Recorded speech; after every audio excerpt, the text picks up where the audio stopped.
when we say, I like to realize the ultimate, there too we have a lot of prejudice. We have attitude there. Hindus will say, oh, the ultimate is in the form of so and so God.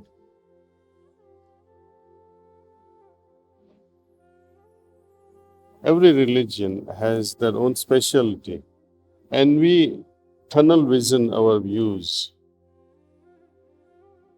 That even when Lord Jesus, for example, was walking on this planet, how many could understand?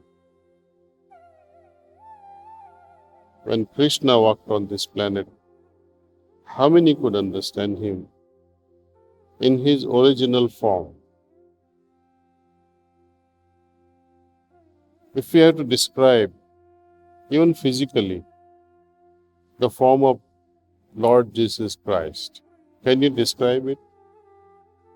Except the photographs and statues that we see, that he sacrificed his life, he lost his life on a cross.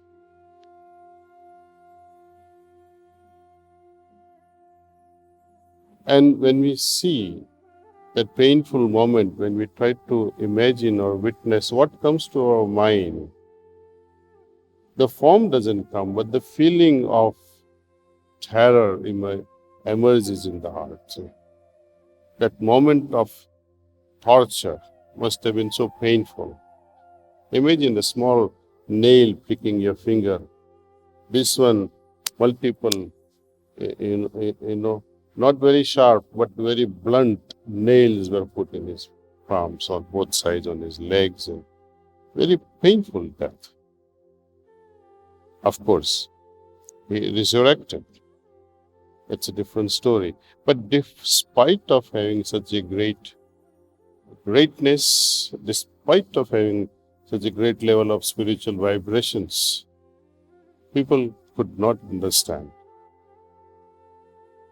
How are we going to understand them now through images? We can't.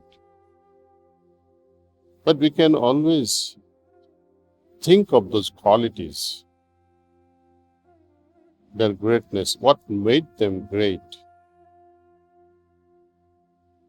We don't want to become great. We want to imbibe those qualities. Whether we become great or not, that's a different story. But if you put the idea of greatness, you will be pursuing only for ego satisfaction. If he could sacrifice his life on a cross,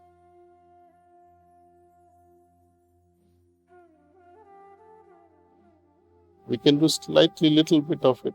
We can suffer a bit for the comfort of others. Just a little bit. Little sacrifice, and so the act of kindness to the world. Today we had this great event actually, distributing prizes for the essay writers all across the globe and all the winners. And we released a book, which is a compilation of all these 40,000 essays, but we selected 40 best essays and we released them. And various speakers were talking about, and I could share with you the gist of it, is that one speaker said when she was 3-year-old, her teacher would say, for 5 days, do 5 good things to your friends or with your relatives or with your neighbors or in your community, and write them down. And also share with the class how you feel about it.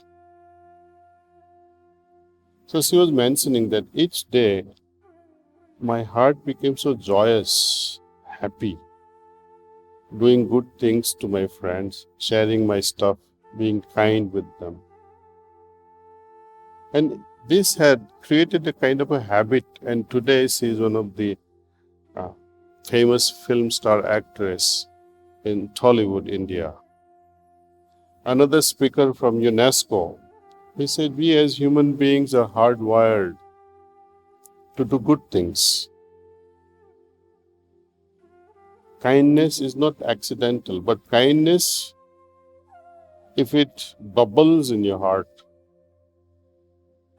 you have to become unnatural to stop the feelings of kindness sometimes. This is what has happened to human being. We are naturally hardwired to be kind. Because each time you perform a kind act, two great things happens in our neural circuit. Oxytocin is released and serotonin is released. And this oxytocin hormone gives us so much of good feeling. It makes you so joyful. So each act of kindness, when you sacrifice something for someone, all these good hormones kicks in, and it also suppresses the hormones that will give you stress. So it's a win-win situation. And despite of this knowledge, despite of this scientific fact, which no one can change, we still don't make use of this free medicine. People like to take Lexapro, Zoloft, Prozac to become happier. But try this. Share your whatever little things you may have. Even listening to someone with kind heart, sympathetic heart, receptive heart is also an act of kindness. So it's all about attitude. Our human relationship is all about attitude. Our relationship with our Maker is also about attitude. Am I worshipping God because I'm afraid that He might send me to hell? Then you're on a wrong track. If you are tempted for heaven, then again you are on a wrong track. It is when I sacrifice something, when I do good things, my heart becomes joyful. It is when my heart becomes joyful that it becomes heaven in itself. Heaven descends in my heart when I do good things because I become joyful. Heaven means joy. There is no place.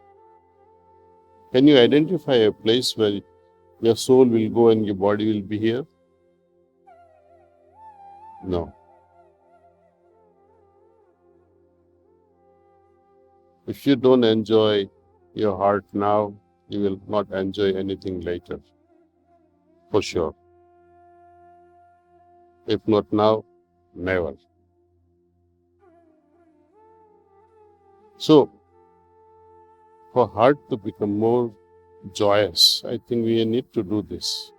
And that's why many religions, they say when you donate some money, when you become so generous and give food to someone, you'll go to heaven. Well, such things are put in such a way that the common person will be inclined to do this because now you have brought in the fear factor of God. And most people will end up doing it, but for wrong reasons. The real thing is very scientific. Your heart becomes very joyful when you perform the acts of kindness. And joyful heart is an abode of heaven, abode of God.